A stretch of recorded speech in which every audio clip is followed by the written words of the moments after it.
Welcome back to gradient. അപ്പോൾ നമ്മളിന്ന് start ചെയ്യുന്നത് നമ്മുടെ സയൻസിലെ ഫിസിക്സിൻ്റെ ഭാഗത്ത് വരുന്ന ചാപ്റ്ററാണ്. അപ്പോൾ ഫിസിക്സിലെ ഒന്നാമത്തെ ചാപ്റ്റർ നമ്മുടെ ടെക്സ്റ്റ് ബുക്കിലെ നാലാമത്തെ ചാപ്റ്ററിൻ്റെ പേരാണ് ഡിസ്ക്രൈബിങ് മോഷൻ അറൗണ്ട് അസ്. അപ്പോൾ എന്താണ് ഈ ചാപ്റ്ററിൽ പഠിക്കാനുള്ളതെന്ന് ചോദിച്ചു കഴിഞ്ഞാൽ വളരെ സിമ്പിളാണ്. നമ്മൾ മോഷനെ പറ്റിയിട്ടാണ് പഠിക്കാൻ പോകുന്നത്. ഇതിൻ്റെ കുറേ ബേസിക്കായ കാര്യങ്ങൾ നിങ്ങൾ 7ാം ക്ലാസ്സിലും 8ാം ക്ലാസ്സിലും ഒക്കെ പഠിച്ചിട്ടുണ്ടാവും. അപ്പോൾ അതൊക്കെ ഒന്ന് ഓർമ്മ കിട്ടിയാൽ നല്ലത്. ഇനി കിട്ടിയില്ലെങ്കിലും കുഴപ്പമില്ല, നമുക്ക് എന്ത് ചെയ്യാം, തുടക്കം മുതലേ പഠിച്ചുവിടാം. സോ ആദ്യമായിട്ടാണ് നമ്മുടെ ചാനൽ കാണുന്നതെങ്കിൽ ഉറപ്പായിട്ടും ചാനൽ സബ്സ്ക്രൈബ് ചെയ്യാനും നോട്ടിഫിക്കേഷൻസ് എനേബിൾ ചെയ്യാനും മറക്കണ്ട. ക്ലാസ് ഇഷ്ടപ്പെട്ടാൽ ലൈക്ക് ചെയ്യാനും കൂട്ടുകാർക്ക് ഷെയർ ചെയ്ത് കൊടുക്കുകയും വേണം. അപ്പോൾ നമുക്ക് തുടങ്ങിയാലോ ചാപ്റ്റർ. അപ്പോൾ നമ്മൾ ഓൾറെഡി ബയോളജിയുടെ ക്ലാസ് അപ്ലോഡ് ചെയ്തിട്ടുണ്ട്. അപ്പോൾ ഇനി വരുന്ന ദിവസങ്ങളിൽ ബയോളജിയുടെയും അതുപോലെ തന്നെ ഫിസിക്സിൻ്റെയും കെമിസ്ട്രിയുടെയും ഇനി social science text book available ആകുമ്പോൾ സോഷ്യൽ സയൻസിൻ്റെയും ക്ലാസ്സസ് നമ്മുടെ ഈ ഒരു ചാനലിൽ അവൈലബിൾ ആയിരിക്കും. അപ്പോൾ ജോയിൻ ചെയ്യുക. അപ്പോൾ നമുക്ക് എന്ത് ചെയ്യാം, സ്റ്റാർട്ട് ചെയ്യാം. അപ്പോൾ എന്താണ് ഈ ചാപ്റ്റർ പഠിക്കാനുള്ളത്?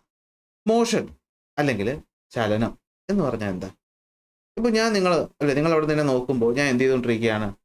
ഇപ്പോൾ ഞാൻ അനങ്ങാതെ നിൽക്കുകയാണ്, പക്ഷെ എൻ്റെ കണ്ണടയുന്ന നിങ്ങൾ കാണുന്നുണ്ടാവും. അപ്പോൾ അതൊരു ചലനമാണ് അല്ലേ? അതുപോലെ ഞാനിങ്ങനെ അങ്ങോട്ടും ഇങ്ങോട്ടും മൂവ് ചെയ്താലും അതെന്താണ്? ചലനമാണ്. അപ്പോൾ നമുക്ക് ചലനം എന്ന് പറഞ്ഞാൽ ഒന്നുമില്ല, ഒരു ഒബ്ജക്റ്റിൻ്റെ പൊസിഷൻ എന്ത് ചെയ്യുന്നു? ചേഞ്ച് ചെയ്യുന്നു. ചേഞ്ച് ചെയ്യുന്നു. എന്തിനെ അടിസ്ഥാനപ്പെടുത്തിയിട്ട്? അതിൽ നമ്മൾ നോക്കുന്ന സറൗണ്ടിങ്ങിനെ അടിസ്ഥാനപ്പെടുത്തിയിട്ട്. അപ്പോൾ ചുറ്റുപാട് അല്ലെങ്കിൽ സറൗണ്ടിങ്ങിനെ അടിസ്ഥാനപ്പെടുത്തിയിട്ട് ഒരു ഒബ്ജക്റ്റിൻ്റെ പൊസിഷൻ ചേഞ്ച് ചെയ്യുകയാണെങ്കിൽ നമ്മൾ അതിനെ എന്ത് വിളിക്കും? ചലനം എന്ന് വിളിക്കും. അപ്പോൾ അങ്ങനെയൊക്കെ പറഞ്ഞു കഴിഞ്ഞാൽ മനസ്സിലാക്കാൻ ഇച്ചിരി ബുദ്ധിമുട്ടാണ് അല്ലേ? നമുക്ക് സിമ്പിളായിട്ട് മനസ്സിലാക്കാൻ പറ്റും. നമ്മളൊന്ന് ആലോചിച്ച് നോക്കി, നമ്മുടെ ഈ പറയുന്ന ഭൂമി അല്ലേ, ഈ ഭൂമിയിലാണ് നമ്മൾ നിൽക്കുന്നത്. ഈ ഭൂമി സ്വയം എന്ത് ചെയ്തുകൊണ്ടിരിക്കുകയാണ്? ഇങ്ങനെ കറങ്ങിക്കൊണ്ടിരിക്കുകയാണ്. അപ്പോൾ നമുക്ക് വേണമെങ്കിൽ പറയാം നമ്മളെല്ലാവരും എന്താണ്? ചലനത്തിലാണെന്ന്. പക്ഷേ നിങ്ങളിപ്പോൾ നോക്കുമ്പോൾ നിങ്ങളുടെ വീട് ചലിക്കുന്നതായിട്ട് നിങ്ങൾക്ക് തോന്നുമോ? ഇല്ല. അപ്പോൾ ചലനം എന്ന് പറയുന്നത് റിലേറ്റീവ് ആയിട്ടുള്ളൊരു കാര്യമാണ്. അത് അതിൻ്റെ ചുറ്റുപാട് ഏതാണെന്നതനുസരിച്ച് മാറും. നമ്മൾ ഈ യൂണിവേഴ്സാണ് ചുറ്റുപാടായിട്ട് എടുക്കുന്നതെങ്കിൽ നമ്മളും ഭൂമിയും കറങ്ങുകയാണ്. പക്ഷേ ഭൂമിയിൽ നിൽക്കുന്ന നമ്മൾ നമ്മുടെ അടുത്തുള്ള അനങ്ങാത്തൊരു ഒബ്ജക്റ്റുമായിട്ടാണ് റെഫറൻസ് നോക്കുന്നതെങ്കിൽ അവിടെ എന്തില്ല? ചലനമില്ല. അപ്പോൾ ഒരു ഒബ്ജക്റ്റ് ചലിക്കുമ്പോൾ അതിൻ്റെ ചുറ്റുപാട് അല്ലെങ്കിൽ നമ്മളിനെ എന്തിനെ അടിസ്ഥാനപ്പെടുത്തിയാണ് അത് നോക്കുന്നത് എന്നുള്ളത് വളരെയധികം ഇമ്പോർട്ടൻ്റ് ആണ്. അപ്പോൾ ആ കാര്യങ്ങൾ എങ്ങനെയാണ് അല്ലെങ്കിൽ എങ്ങനെ നമുക്ക് ചലനത്തെ ഡിഫൈൻ ചെയ്യാമെന്നൊക്കെയാണ് പഠിക്കുന്നത്. അപ്പോൾ ചലനങ്ങൾ എത്ര ടൈപ്പ് ഉണ്ട്? ഒരുപാട് ടൈപ്പ് ഉണ്ട്. നമുക്കത് പ്രധാനമായിട്ടും പറയാൻ പറ്റുന്ന ഒന്നാണ് linear motion, circular motion, oscillatory motion. നമ്മളതിൽ ഈ ചാപ്റ്ററിൽ ഏറ്റവും പ്രധാനമായിട്ട് പഠിക്കാൻ പോകുന്ന ആരെ പറ്റിയിട്ടാണ്? ലീനിയർ മോഷനെ പറ്റിയിട്ടും ചാപ്റ്ററിൻ്റെ അവസാനം നമ്മൾ സർക്കുലർ മോഷനെ പറ്റിയിട്ടും പഠിക്കും. തൽക്കാലം ഇപ്പോൾ നമ്മൾ എന്ത് ചെയ്യുന്നില്ല, ഓസിലേറ്ററിയെ പറ്റി കൂടുതൽ പഠിക്കാനായിട്ട് നിൽക്കുന്നില്ല. ഓക്കെ ആണേ. അപ്പോൾ ചലനങ്ങൾ എത്ര ടൈപ്പ് ഉണ്ട്? 3 എണ്ണം ഉണ്ട് അല്ലേ? ലീനിയർ എന്ന് വെച്ച് കഴിഞ്ഞാൽ ഇങ്ങനെ സ്ട്രെയിറ്റ് ലൈനായിട്ട് പോകുന്നത്. സർക്കുലർ എന്ന് പറഞ്ഞാൽ ഒബ്ജക്റ്റ് മൂവ് ചെയ്യുന്ന എന്തിലായിരിക്കണം? ഇതുപോലെ ഒരു സർക്കുലർ പാത്തിലായിരിക്കണം. എന്താണ് ഓസിലേറ്ററി? നിങ്ങൾ പെൻഡുലം കണ്ടിട്ടില്ലേ? ഇങ്ങനെ അങ്ങോട്ടും ഇങ്ങോട്ടും ആടുന്ന പെൻഡുലം. പോട്ടെ, നിങ്ങൾ ഊഞ്ഞാലിൽ ആടിയിട്ടില്ലേ? അപ്പോൾ അതിൽ അങ്ങോട്ടും ഇങ്ങോട്ടും മൂവ് ചെയ്യുന്ന ചലനം ഇല്ലേ? അതെന്താണ്? ഒരു തരത്തിലുള്ള ഒരു ഓസിലേറ്ററി ആണ്. അപ്പം അങ്ങനെ ചലനങ്ങളുണ്ട്. അതിന് ഞാൻ പറഞ്ഞു, നമ്മൾ ഇപ്പോൾ ആദ്യം പഠിക്കാൻ പോകുന്ന എന്തിനെ പറ്റിയിട്ടാണ്? ഈ പറയുന്ന മോഷൻ എന്നെ സ്ട്രെയിറ്റ് ലൈൻ അല്ലെങ്കിൽ നമ്മളതിനെ എന്ത് വിളിക്കും? ലീനിയർ മോഷൻ എന്ന് വിളിക്കും. എന്ത് വിളിക്കും? Linear motion. എന്താണ് ലീനിയർ മോഷൻ? അതാണ് ആദ്യം പഠിക്കേണ്ടത്. ലീനിയർ മോഷൻ എന്ന് വെച്ചാൽ എന്താ? മോഷൻ എന്നെ സ്ട്രെയിറ്റ് ലൈൻ എന്ന് വെച്ചാൽ എന്താ? ഒബ്ജക്റ്റ് സഞ്ചരിക്കുന്ന പാത്ത് എന്ന് പറയുന്നത് എന്തായിരിക്കണം? ഒരു സ്ട്രെയിറ്റ് ലൈൻ ആയിരിക്കണം. എന്തായിരിക്കണം? ഒരു സ്ട്രെയിറ്റ് ലൈൻ ആയിരിക്കണം. നമ്മുടെ ഉദാഹരണങ്ങൾ നോക്കി. ഒരു സ്വിമ്മിംഗ് പൂളിനകത്ത് ഈ പറയുന്ന സ്വിമ്മർ പോകുന്ന പാത്ത്, ഈ റോഡിലൂടെ ഈ കാറ് പോകുന്ന പാത്ത്, ഈ റെയിൽവേ പാളത്തിലൂടെ ഈ ട്രെയിന് പോകുന്ന പാത്ത്, ഈ ബാസ്ക്കറ്റിലൂടെ ഈ പറയുന്ന ബോൾ താഴേക്ക് പോകുന്ന പാത്ത്, ഇതൊക്കെ എന്താണ്? ഒരു സ്ട്രെയിറ്റ് ലൈനാണ്. എപ്പോഴും അത് സ്ട്രെയിറ്റ് ആവണമെന്നല്ല, നമ്മളിപ്പോൾ പറഞ്ഞ കേസുകളിലൊക്കെ അതെന്താണ്? സ്ട്രെയിറ്റ് ലൈനാണ്. അപ്പോൾ ഒരു ഒബ്ജക്റ്റ് സഞ്ചരിക്കുന്ന പാത്ത് എന്ന് പറയുന്നത് എന്താണ്? ഒരു സ്ട്രെയിറ്റ് ലൈൻ ആണെങ്കിൽ, അതായത് object moves along A single straight line path, അതിനെയാണ് നമ്മൾ എന്ത് വിളിക്കുന്നത്? സ്ട്രെയിറ്റ് ലൈൻ മോഷൻ എന്ന് വിളിക്കുന്നത്. അല്ലെങ്കിൽ വിളിക്കുന്ന മറ്റൊരു പേര് ലീനിയർ മോഷൻ എന്ന് വിളിക്കുന്നത്. അപ്പോൾ അവിടെ എന്ത് മാത്രമേ വരുന്നുള്ളൂ? ഒരു ഡയമെൻഷൻ മാത്രമേ വരുന്നുള്ളൂ. ഓർത്ത് വയ്ക്കുക, കുറച്ച് കഴിയുമ്പോൾ ഇത് ആവശ്യം വരും. അപ്പോൾ ഇതാണ് എന്തെന്ന് പറയുന്നത്? സ്ട്രെയിറ്റ് ലൈൻ മോഷൻ എന്ന് പറയും. അപ്പോൾ ഞാൻ ആദ്യമേ പറഞ്ഞു അല്ലേ, ഈ മോഷൻ എന്ന് പറയുന്നത് റിലേറ്റീവ് ആണ്, മാറിക്കൊണ്ടിരിക്കും അല്ലേ. ചിലപ്പോൾ നമുക്ക് കാണുമ്പോൾ ചലിക്കുന്നതായിട്ട് തോന്നുമ്പോൾ അല്ലെ, ചലിക്കുന്നതായിട്ട് തോന്നാത്ത ഒബ്ജക്റ്റ് ആക്ച്വലി എന്ത് ചെയ്യുകയായിരിക്കും? ചലിക്കുകയായിരിക്കും. ഉദാഹരണം പറയട്ടെ, നിങ്ങളുടെ കൂട്ടുകാരനും കൂടെ ബസ്സിൽ യാത്ര ചെയ്യുന്നു. അപ്പോൾ നിങ്ങളുടെ കൂട്ടുകാരനെ നോക്കി സംസാരിച്ചുകൊണ്ടിരിക്കുകയാണ്. കൂട്ടുകാരൻ നിങ്ങളെ നോക്കുക. രണ്ടുപേരും നോക്കുമ്പോൾ അങ്ങോട്ടും ഇങ്ങോട്ടും അനക്കമൊന്നുമില്ല. അതായത് നിങ്ങളിപ്പോൾ റെസ്റ്റിലായിട്ടുള്ളതായിട്ട് തോന്നും. എന്നാൽ നിങ്ങളുടെ മൂന്നാമതൊരു കൂട്ടുകാരൻ എന്ത് ചെയ്യാണ്? ഇവിടെ ബസ് സ്റ്റോപ്പ് ചെയ്ത് നിങ്ങളെ നോക്കുമ്പോൾ നിങ്ങൾ രണ്ടുപേരും എന്ത് ചെയ്യാണ്? ചലിക്കുകയല്ലേ. അപ്പോൾ നിങ്ങൾക്ക് പരസ്പരം ചലിക്കുന്നില്ല. എന്നാൽ നിങ്ങൾ ഡ്രൈവർ നോക്കുമ്പോൾ ഡ്രൈവറും എന്ത് ചെയ്യുന്നില്ല? ചലിക്കുന്നില്ല. പക്ഷെ നമ്മൾ പുറത്തുനിന്ന് നോക്കുമ്പോൾ ചലിക്കുന്നുണ്ട്. അപ്പോൾ ഒരു മോഷനെ ഡിസ്ക്രൈബ് ചെയ്യുക എന്ന് പറയുമ്പോൾ അതിനകത്ത് കുറച്ചധികം കാര്യങ്ങൾ വരും. അപ്പോൾ നമുക്കൊരു മോഷനെ ഡിസ്ക്രൈബ് ചെയ്യുമ്പോൾ നമുക്ക് എന്ത് വേണം? ഒരു റെഫറൻസ് പോയിന്റ് വേണം. എന്ത് വേണം? ഒരു റെഫറൻസ് പോയിന്റ് വേണം. അതാണ് ഞാൻ പറഞ്ഞത്, ബാക്ക്ഗ്രൗണ്ടിനനുസരിച്ച്. ഈ ട്രെയിൻ മൂവ് ചെയ്യുന്നു എന്ന് ഞാൻ എങ്ങനെയാണ് മനസ്സിലാക്കുന്നത്? ഞാൻ ആദ്യം നോക്കിയപ്പോൾ ട്രെയിൻ ഇവിടെ നിൽക്കുമായിരുന്നു, കുറച്ച് കഴിഞ്ഞ് നോക്കിയപ്പോൾ ട്രെയിൻ എന്ത് ചെയ്യുന്നു? ഇവിടെ എത്തി. അപ്പോൾ ഈ പറയുന്ന ബാക്ക്ഗ്രൗണ്ടിനനുസരിച്ച് ട്രെയിൻ മൂവ് ചെയ്തു. സോ നമുക്ക് പറയാം ഒബ്ജക്റ്റ് എന്തിലാണ്? ചലനത്തിൽ ആണെന്ന് പറയാം. നിങ്ങൾ ട്രെയിനിൽ യാത്ര ചെയ്തിട്ടുണ്ടെങ്കിൽ അറിയാൻ പറ്റും, ഒരു ട്രെയിൻ ഇങ്ങോട്ടും മറ്റൊരു ട്രെയിൻ ഇങ്ങോട്ടും പോവുകയാണ്. നിങ്ങൾ പരസ്പരം നോക്കിയിരുന്നാൽ ട്രെയിൻ എങ്ങോട്ടാണ് മൂവ് ചെയ്യുന്നതെന്ന് നമുക്ക് കണ്ടുപിടിക്കാനായിട്ട് പറ്റാത്ത ഒരു അവസ്ഥ ഉണ്ടാകും. സോ ഒരു ഒബ്ജക്റ്റ് ചലിക്കുന്നുണ്ടെങ്കിൽ നമുക്കതിനെ ചലനത്തെ ഡിഫൈൻ ചെയ്യണമെങ്കിൽ നമുക്ക് ആദ്യം വേണ്ടതാണ് ഒരു റെഫറൻസ് പോയിന്റ്. അപ്പോൾ എന്താണ് റെഫറൻസ് പോയിന്റ് എന്ന് പറഞ്ഞു കഴിഞ്ഞാൽ, ഒരു ഒബ്ജക്റ്റിന്റെ പൊസിഷൻ ഡിസ്ക്രൈബ് ചെയ്യാൻ നമുക്ക് എന്ത് വേണം? ഓക്കെ, ഒരു പൊസിഷൻ ഡിസ്ക്രൈബ് ചെയ്യാൻ നമുക്ക് ആദ്യം എന്ത് വേണം? ഒരു ഫിക്സഡ് റെഫറൻസ് പോയിന്റ് വേണം. എന്ത് വേണം? ഒരു ഫിക്സഡ് റെഫറൻസ് പോയിന്റ് വേണം. ഓക്കെ, അപ്പോൾ ഒരു ഒബ്ജക്റ്റ് പൊസിഷൻ എത്രയാണെന്ന് ചോദിച്ചു കഴിഞ്ഞാൽ നമ്മൾ എങ്ങനെയായിരിക്കും പറയുന്നത്? Distance from the reference plus direction എന്ന് വെച്ചാൽ വേറൊന്നുമില്ല. ഒരു ഒബ്ജക്റ്റിന്റെ പൊസിഷൻ എവിടെയെന്ന് ചോദിക്കുക, നിങ്ങളുടെ കൂട്ടുകാരൻ നിങ്ങളുടെ ചോദിക്കുകയാണ് നിങ്ങളുടെ വീട് എവിടെയെന്ന്. നിങ്ങൾ എങ്ങനെയാണ് പറഞ്ഞു കൊടുക്കുന്നത്? നിങ്ങൾ എങ്ങനെ പറഞ്ഞു കൊടുക്കും? ഇന്ന സ്ഥലത്തെത്തിയിട്ട് ഇന്ന ബസ് സ്റ്റോപ്പിൽ ഇറങ്ങിയിട്ട് ഈ പറയുന്ന റോഡ് സ്ട്രെയിറ്റ് നടക്കണം കുറേ ദൂരം. അവിടെ നോക്കുമ്പോഴത്തേക്കും അവിടെ നിങ്ങളൊരു പള്ളി കാണും. പള്ളി കണ്ടു എങ്കിൽ ആ പള്ളിയാണ് അവിടുത്തെ എന്തെന്ന് പറയുന്നത്? റെഫറൻസ് പോയിന്റ് എന്ന് പറയുന്നത്. ആ പള്ളിയിൽ നിന്നൊരു 100 മീറ്റർ മാറി ഈ പറയുന്ന നോർത്തിലോട്ടിരിക്കുന്ന ആ വീടാണ് എൻ്റെ വീട്. കറുത്ത ഗേറ്റുള്ള വീട്, പച്ച ഗേറ്റുള്ള വീട് എന്നൊക്കെ പറയും. അപ്പോൾ ഇവിടെ ഓരോ ഒബ്ജക്റ്റിൻ്റെയും പൊസിഷൻ എവിടെയാണ്, അതെവിടെ ഇരിക്കുന്നു എന്ന് പറയാൻ നിങ്ങൾക്ക് ഒരു ഫിക്സഡ് പോയിന്റ് വേണം. ആ പോയിന്റിനെയാണ് നമ്മൾ എന്ത് വിളിക്കുന്നത്? റെഫറൻസ് പോയിന്റ് എന്ന് വിളിക്കുന്നത്. അല്ലെ, ഒരു ഫിക്സഡ് പോയിന്റ് ഉണ്ട്, അതിനനുസരിച്ചാണ് നമ്മൾ ഒബ്ജക്റ്റിന്റെ പൊസിഷൻ പറയുന്നത്. So the distance and direction of the object with respect to the reference point at any instance of time describe the position of an object. അപ്പോൾ ഒരു ഒബ്ജക്റ്റിന്റെ പൊസിഷൻ എന്ന് ചോദിച്ചു കഴിഞ്ഞാൽ എന്താണ്? റെഫറൻസ് പോയിന്റിൽ നിന്നുമുള്ള ദൂരം, ഏത് ഡയറക്ഷനിലുള്ള ദൂരം, അതിനെയാണ് ഒരു ഒബ്ജക്റ്റിന്റെ എന്തെന്ന് പറയുന്നത്? പൊസിഷൻ എന്ന് പറയും. അപ്പോൾ എന്താണ് പൊസിഷൻ എന്ന് പറഞ്ഞു കഴിഞ്ഞാൽ the distance and direction of the object. അപ്പോൾ ഒരു ഒബ്ജക്റ്റിന്റെ ദൂരവും എന്താണ്? ദിശയും എപ്പോൾ? With respect to the reference point. Reference point അനുസരിച്ച് എത്ര എന്നതാണ് എന്തിന് ഡിഫൈൻ ചെയ്യുന്നത്? ആ ഒബ്ജക്റ്റിന്റെ പൊസിഷനെ ഡിസ്ക്രൈബ് ചെയ്യുന്നത് ഏതൊരു സമയത്ത്, അല്ലേ? അപ്പോൾ നിങ്ങളിപ്പോൾ എവിടെയെന്ന് ചോദിച്ചാൽ നിങ്ങൾ എന്തായിരിക്കും പറയുന്നത്? ഞാൻ എൻ്റെ വീടിനകത്ത് ഇന്ന മുറിക്കകത്ത് ഇരിക്കുന്നു. അപ്പോൾ വീടാണ് റെഫറൻസ് പോയിന്റ്, വീടിനകത്താണ് നിങ്ങൾ ഇരിക്കുന്നത്. നിങ്ങൾക്ക് വീട് തമ്മിൽ ആ പറയുന്ന ദൂരവും ദിശയൊക്കെ ഉണ്ടാവും. അതാണ് എന്തെന്ന് പറയുന്നത്? നിങ്ങളുടെ പൊസിഷൻ എന്ന് പറയും. ഒരു ഒബ്ജക്റ്റ് ചലിക്കുന്നുണ്ടോ ഇല്ലേ എന്ന് പറയാൻ നമുക്ക് ആദ്യം വേണ്ടത് അതിൻ്റെ പൊസിഷൻ. അപ്പോൾ പൊസിഷൻ കിട്ടാൻ നമുക്ക് വേണ്ടത് റെഫറൻസ് പോയിന്റ്.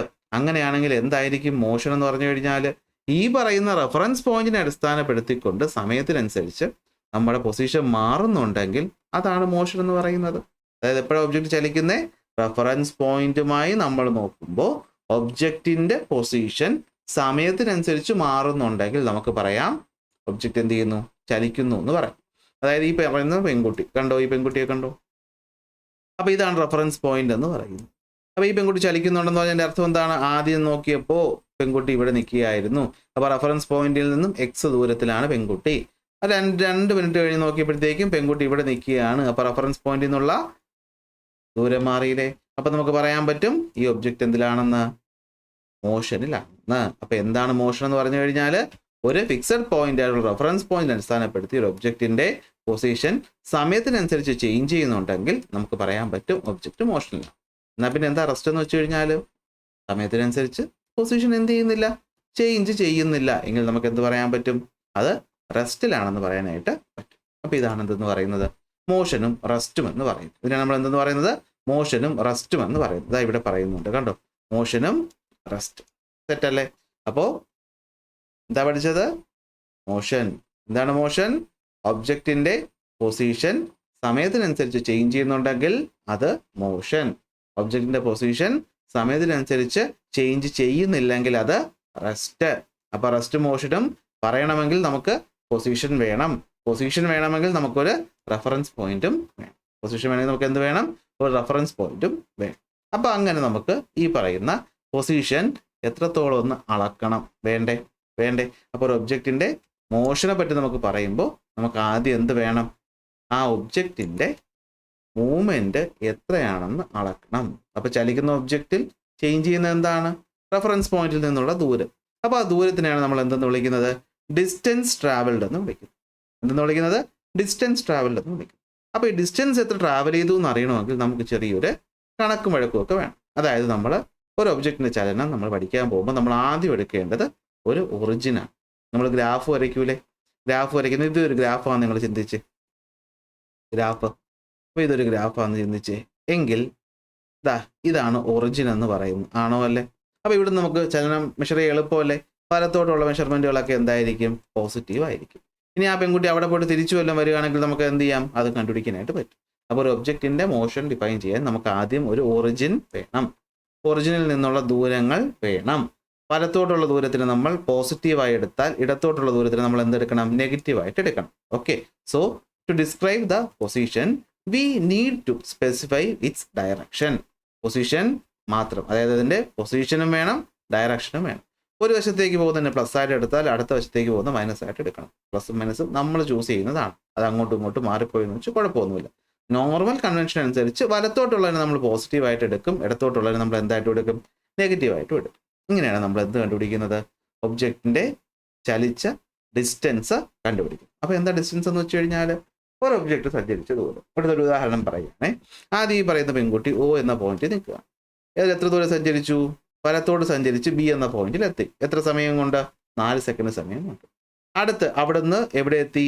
A എന്ന് പറയുന്ന പോയിന്റിൽ എത്തി. സമയം 10 സെക്കൻഡ്. അവിടുന്ന് തിരിച്ചോടി എവിടെ എത്തി? വീണ്ടും ബിയിലേക്ക് എത്തി. എത്ര സമയം കൊണ്ട്? 16 സെക്കൻഡ് സമയം കൊണ്ട്. അപ്പോൾ പെൺകുട്ടി സഞ്ചരിച്ച മൊത്തം ദൂരം എന്ന് പറഞ്ഞാൽ എത്രയായിരിക്കും? 40ഉം ഈ പറയുന്ന 60ഉം അതുപോലെ തന്നെ തിരിച്ചുള്ള 60 അല്ലേ? അപ്പോൾ എത്രയാണ്? 6 4 10 16 160. എന്താ യൂണിറ്റ്? മീറ്റർ. അപ്പോൾ സഞ്ചരിച്ച മൊത്തം ദൂരം എന്ന് പറഞ്ഞാൽ 160 മീറ്റർ. എനിക്ക് എങ്ങനെ കിട്ടി? ഈ ദൂരം ഞാൻ കൂട്ടി, എന്നിട്ട് ഇത്രയും ദൂരം ഞാൻ കൂട്ടി, അത് കഴിഞ്ഞിട്ട് തിരിച്ചോടി ഇത്രയും ദൂരവും കൂട്ടി. അങ്ങനെ ഒരു ഒബ്ജക്റ്റ് എത്ര ദൂരം സഞ്ചരിച്ചു എന്നുള്ളതിനെ വിളിക്കുന്ന പേര് ഡിസ്റ്റൻസ് ട്രാവൽ. ഇവിടെ നമ്മൾ എങ്ങോട്ട് ഓടിയെന്ന ദിശ സ്പെസിഫൈ ചെയ്യേണ്ട ആവശ്യമില്ല. അപ്പോൾ ഒരു ഒബ്ജക്റ്റ് ചലിക്കുന്നുണ്ടെങ്കിൽ അതിൻ്റെ പൊസിഷൻ ചേഞ്ച് ചെയ്യുന്നുണ്ട്. അപ്പോൾ പൊസിഷൻ എത്രത്തോളം ചേഞ്ച് ചെയ്യുന്നുണ്ട് അതിനെയാണ് എന്ത് വിളിക്കുന്നത്? ഡിസ്റ്റൻസ് ട്രാവൽഡ് എന്ന് വിളിക്കുന്നത്. അപ്പോൾ ഡിസ്റ്റൻസ് ട്രാവൽഡ് എന്ന് വെച്ചാൽ എന്താണ്? It is the total path length covered by the object. അപ്പോൾ ഒബ്ജക്റ്റ് സഞ്ചരിച്ച മൊത്തം ദൂരമാണ് ഡിസ്റ്റൻസ് കവേർഡ്. ഇത് ദിശയെ ഡിപ്പെൻഡ് ചെയ്യുന്നില്ല, ഇങ്ങോട്ട് പോയി എന്നുള്ളതൊന്നും വിഷയമല്ല. അങ്ങനെ ദിശ വേണ്ടാത്ത ക്വാണ്ടിറ്റികൾ നമ്മൾ വിളിക്കുന്ന പേരാണ് സ്കെയിലാർ ക്വാണ്ടിറ്റി. എന്താണ് സ്കെയിലാർ ക്വാണ്ടിറ്റി? ടെക്സ്റ്റ് ബുക്കിൽ ഇവിടെ കൊടുത്തിട്ടുണ്ട്. Okay, read to go beyond എന്നാണ്. നിങ്ങൾ എന്തായാലും 9ാം ക്ലാസ്സിലല്ലേ, നിങ്ങൾ ഇനിയും ഹയർ സ്റ്റഡീസ് പഠിച്ചു പോകാനുള്ളവരല്ലേ. അപ്പോൾ ഇപ്പോഴേ അതും കൂടി ഓർത്ത് വെച്ചു. അപ്പോൾ ഒബ്ജക്റ്റ് സഞ്ചരിക്കുന്നത് ദിശയെ അത് എഫക്റ്റ് ചെയ്യുന്നില്ലെങ്കിൽ അത്തരം ക്വാണ്ടിറ്റികൾ വിളിക്കുന്ന പേര് സ്കെയിലാർ ക്വാണ്ടിറ്റി. ഇനി ഒരു കാര്യം ശ്രദ്ധിക്കണം. ഡിസ്റ്റൻസ് എന്ന് വെച്ചാൽ എന്തായിരിക്കും? ഒന്നുകിൽ അത് പോസിറ്റീവ് 0യോ അല്ലെങ്കിൽ പോസിറ്റീവോ ആയിരിക്കണം. ഡിസ്റ്റൻസ് ഒരിക്കലും എന്താകത്തില്ല? Never negative. അതൊരിക്കലും നെഗറ്റീവ് ആയി എന്ന് വെച്ചാൽ അർത്ഥം എന്താ? ഞാൻ ഒരു ഒബ്ജക്റ്റിൻ്റെ ദിശ എടുക്കുകയാണ്, ഡിസ്റ്റൻസ് കണ്ടുപിടിക്കുകയാണ്. ഓക്കെ, A എന്ന് പറയുന്ന പോയിന്റ് നോക്കിക്കൊണ്ടിരിക്കുകയാണ്. ഞാൻ സ്റ്റാർട്ട് ചെയ്തു, സമയം കുറേ കടന്നു പോയിട്ട് ഒബ്ജക്റ്റ് A തന്നെയാണ് നിൽക്കുന്നത്. എനിക്ക് ഡിസ്റ്റൻസ് ട്രാവൽഡ് എത്രയായിരിക്കും? 0. കുറച്ച് കഴിഞ്ഞപ്പോഴത്തേക്കും ഒരു X ദൂരം സഞ്ചരിച്ചെങ്കിൽ ഡിസ്റ്റൻസ് ട്രാവൽഡ് X. അവിടെ നിന്ന് തിരിച്ചോടിയെങ്കിൽ X എങ്കിൽ X + X. ഒരിക്കലും എന്ത് ചെയ്യത്തില്ല? ഇവിടെ ദിശ എടുക്കത്തില്ല. അതുകൊണ്ടാണ് അത് ഒരിക്കലും എന്താവില്ല എന്ന് പറയുന്നത്? നെഗറ്റീവ് ആവില്ല എന്ന് പറയുന്നത്. അപ്പോൾ നിങ്ങൾ ചോദിക്കും, അതെന്തിനാണ് ഇവിടെ പറയുന്നത്? കാരണമുണ്ട്. കാരണം ഡിസ്പ്ലേസ്മെന്റ് എന്ന് പറഞ്ഞാൽ എന്താണ്? ഡിസ്റ്റൻസ് പോലെ തന്നെ ഒബ്ജക്റ്റ് എത്ര ദൂരം ചലിച്ചു എന്ന് നമുക്ക് മനസ്സിലാക്കി തരുന്ന ഒരു ക്വാണ്ടിറ്റിയാണ് ഡിസ്പ്ലേസ്മെന്റ്. എന്താ ഡിസ്പ്ലേസ്മെന്റ് എന്നറിയാവോ? നമ്മൾ പഠിച്ചു വയ്ക്കണം. ഡിസ്പ്ലേസ്മെന്റ് പ്ലേസിലുണ്ടായ ചേഞ്ച്. പ്ലേസിലുണ്ടായ ചേഞ്ച്. എന്തിലുണ്ടായ ചേഞ്ച്? പ്ലേസിലുണ്ടായ ചേഞ്ച്. സ്ഥാനത്തിനുണ്ടായ ചലനം, സ്ഥാനത്തിനുണ്ടാകുന്ന മാറ്റം. അതിനാണ് നമ്മൾ ഡിസ്പ്ലേസ്മെന്റ് എന്ന് പറയുന്നത്. പ്ലേസിലുണ്ടായ ചേഞ്ച്, അതാണ് എന്തെന്ന് പറയുന്നത്? ഡിസ്പ്ലേസ്മെന്റ്. എന്ന് വെച്ചാൽ ഇവിടുത്തെ കേസ് നോക്കിയാലോ, കുട്ടി ഇപ്പോൾ എവിടെ നിൽക്കുകയാണ്? 0 എന്ന് പറയുന്ന ഒറിജിനിൽ നിൽക്കുകയാണ്. 4 സെക്കൻഡ് കൊണ്ട് കുട്ടി എവിടെ എത്തി? ബിയിലെത്തി. അങ്ങനെയാണെങ്കിൽ ഇവിടുത്തെ ഡിസ്പ്ലേസ്മെന്റ് എന്ന് വെച്ചാൽ എന്താ? എന്ന് വെച്ചാൽ എന്താ? ഇത്രയും സമയം മാത്രമാണ് ഞാൻ എടുക്കുന്ന ഡിസ്പ്ലേസ്മെന്റ്. എത്ര? ഇവിടെ മുതൽ ഇവിടം വരെ എത്ര ദൂരമാണോ അതാണ്. ഇനി എയിലെത്തിയപ്പോൾ ഡിസ്പ്ലേസ്മെന്റ് ഞാൻ നോക്കിയാൽ എത്രയായിരിക്കും? ശ്രദ്ധിക്കണം, നമ്മൾ എയിലെത്തിയ ഡിസ്പ്ലേസ്മെന്റ് എന്ന് പറഞ്ഞാൽ ബിയിലോട്ട് തിരിച്ചോടിയിട്ടില്ല, അതിന് തൊട്ട് മുന്നത്തെ സമയമാണെങ്കിൽ ഡിസ്പ്ലേസ്മെന്റ് എത്രയായിരിക്കും? 100 ആയിരിക്കും. അങ്ങനെയാണെങ്കിൽ തിരിച്ച് ബിയിലോട്ട് ഓടിക്കഴിഞ്ഞപ്പോൾ ഡിസ്പ്ലേസ്മെന്റ് എത്രയായിരിക്കും? അപ്പോൾ നിങ്ങൾ ഒരിക്കലും എന്ത് ചെയ്യരുത്, ഈ ദൂരവും ഈ ദൂരവും ഈ ദൂരവും കൂട്ടാൻ നിൽക്കുമോ? ഇല്ല. നമ്മളത് ചോദിച്ചത് എന്താ? ഒബ്ജക്റ്റ് ഓയിൽ നിന്ന് പുറപ്പെട്ടു, ബിയിലെത്തി, വീണ്ടും എയിലെത്തി, തിരിച്ച് ബിയിലെത്തി, അപ്പോഴുള്ള ഡിസ്പ്ലേസ്മെന്റ് എന്ന് ചോദിച്ചാൽ നമ്മൾ എന്ത് ചെയ്താൽ മതി? ആ രണ്ട് ദൂരവും തമ്മിലുള്ള വ്യത്യാസം എടുത്താൽ മതി. ഇവിടെ ആ രണ്ട് ദൂരവും തമ്മിലുള്ള വ്യത്യാസം എത്രയാണ്? 40 മീറ്റർ അല്ലേ? അപ്പോൾ ഡിസ്പ്ലേസ്മെന്റ് എന്ന് പറയുന്നത് എന്തായിരിക്കും? 40 മീറ്റർ. അപ്പോൾ വാട്ട് ഇസ് ഡിസ്പ്ലേസ്മെന്റ്? ഡിസ്പ്ലേസ്മെന്റ് എന്ന് വെച്ച് കഴിഞ്ഞാൽ എന്താണ്? It is the change in position between two specific instance of time. തുടക്കവും ഒടുക്കവും. നമ്മൾ അതിനെ ഫസ്റ്റ് സ്റ്റാർട്ടിംഗ് പോയിന്റ് എന്നും മറ്റേനെ എൻഡിങ് പോയിന്റ് എന്നും പറയും. അപ്പോൾ തുടക്കത്തിലിരുന്ന സ്ഥലം ഇപ്പോൾ എത്തി നിൽക്കുന്ന സ്ഥലം, ഇത് തമ്മിലുള്ള ദൂരം, അതിനെ വിളിക്കുന്ന പേര് ഡിസ്പ്ലേസ്മെന്റ്. അതിന് വിളിക്കുന്ന പേര് ഡിസ്പ്ലേസ്മെന്റ്. അതായത് ഒബ്ജക്റ്റ് ഓയിൽ നിന്ന് ഓടി ബിയിലെത്തി, ബിയിൽ നിന്ന് എയിലെത്തി, തിരിച്ചു ഓടിയില്ല, എയിൽ തന്നെയാണ് നിൽക്കുന്നത് എങ്കിൽ ഡിസ്പ്ലേസ്മെന്റ് എത്രയാണ് നിങ്ങൾ പറയും? അത് ഈ ദൂരം പറയും. ഇപ്പൊ എവിടെ എത്തി? അവിടെ നിന്ന് ഓടി തിരിച്ച് ബിയിലെത്തിയില്ലേ? അപ്പോൾ ഡിസ്പ്ലേസ്മെന്റ് എത്രയാണ്? ഈ ദൂരം. ഇനി കുറച്ച് കഴിഞ്ഞപ്പോൾ ഓടി ഇവിടെ എത്തിയിരുന്നെങ്കിൽ ഡിസ്പ്ലേസ്മെന്റ് എത്രയായി മാറിയേനെ? ഇത്രയായിട്ട് മാറിയേനെ. ഇനി കുറെ കൂടി ഓടി സ്ഥലത്ത് തന്നെ എത്തിയെങ്കിൽ ഡിസ്പ്ലേസ്മെന്റ് എത്രയായിട്ട് മാറും? 0 ആയിട്ട് മാറും. അതുകൊണ്ടാണ് ഞാൻ ദിശയുടെ കാര്യം പറഞ്ഞത്. ഇവിടെ ഡിസ്പ്ലേസ്മെന്റ് എന്ന് വെച്ചാൽ എന്താണ്? Change in the position of the object between two specific instance of time. രണ്ട് സമയം നമ്മൾ എടുത്തപ്പോൾ ആ ഒബ്ജക്റ്റിന്റെ പൊസിഷനിലുണ്ടായ മാറ്റം എന്താണ്? അതാണ് ഡിസ്പ്ലേസ്മെന്റ്. രണ്ട് സമയം എടുത്തപ്പോൾ ഒബ്ജക്റ്റ് ഒരേ സ്ഥലത്ത് തന്നെയാണെങ്കിൽ ഡിസ്പ്ലേസ്മെന്റ് എത്രയായിരിക്കും? 0 ആയിരിക്കും. അതിനിടയിൽ അത് എവിടെയൊക്കെ ഓടിപ്പോയി, എവിടെയൊക്കെ കണ്ടു, അത് നമ്മുടെ വിഷയമല്ല. നമ്മൾ നോക്കുന്ന രണ്ട് സമയം, ആ രണ്ട് സമയം ഒബ്ജക്റ്റ് എവിടെയൊക്കെ ആയിരുന്നു, ആ സ്ഥലങ്ങൾ തമ്മിലുള്ള വ്യത്യാസമാണ് എന്താ? ഡിസ്പ്ലേസ്മെന്റ് എന്ന് പറയും. ഇത് ദിശയെ ഡിപ്പെൻഡ് ഉറപ്പായിട്ടും ചെയ്യും. സോ അത്തരം ക്വാണ്ടിറ്റി വിളിക്കുന്ന പേരാണ് വെക്റ്റർ ക്വാണ്ടിറ്റി. അവിടെ ദിശയും മാഗ്നിറ്റ്യൂഡും ഉണ്ട്, അതുപോലെ തന്നെ ദിശയും ഉണ്ട്. ഓക്കെ, അപ്പൊ എങ്ങനെ കണ്ടുപിടിക്കാൻ പറ്റും? രണ്ട് പോയിന്റുകൾ തമ്മിലുള്ള ഏറ്റവും ഷോർട്ടസ്റ്റ് ഡിസ്റ്റൻസ് തന്നെയായിരിക്കും അവിടുത്തെ എന്തെന്ന് പറയുന്നത്? ഡിസ്പ്ലേസ്മെന്റ് എന്ന് പറയും. എന്തെന്ന് പറയുന്നത്? ഡിസ്പ്ലേസ്മെന്റ് എന്ന് പറയും. അപ്പൊ ഡിസ്റ്റൻസും ഡിസ്പ്ലേസ്മെന്റ് നമുക്ക് അളക്കണം. രണ്ടിനും നമ്മൾ ഉപയോഗിക്കുന്ന യൂണിറ്റ് എന്ന് പറയുന്നത് എന്ത് തന്നെയാണ്? മീറ്റർ.